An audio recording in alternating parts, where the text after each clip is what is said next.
चांदूरबाजार तालुक्यातील शिरसगाव देऊरवाडा मार्गावर दिनांक 5 ऑक्टोबरला सकाळी 10:45 ते 11 वाजताच्या सुमारास दुचाकीची समोरासमोर धडक होऊन झालेल्या अपघातात दोघांचा जागीच मृत्यू झाला। अपघात शिरसगाव कसबा देऊरवाडा मार्गावरील वळणावर घडला।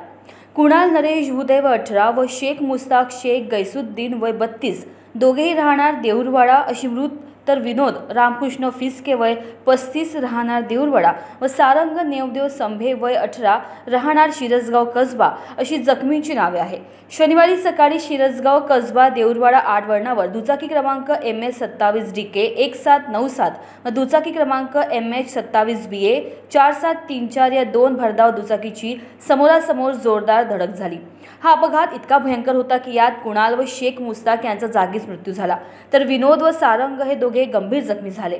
अपघाताची माहिती मिळता शिरसगाव कसबा पोलिसांनी घटनास्थळ गाठून पंचनामा केला व गंभीर जखमी विनोद व सारंगला उपचारार्थ जिल्हा सामान्य रुग्णालयात पाठवण्यात आले। त्यानंतर मृतदेहांना शवविच्छेदनासाठी चांदूरबाजार उपजिल्हा रुग्णालयात पाठवण्यात आले। महान्यूज 7 रतनदीप तंतरपाळे, चांदूरबाजार।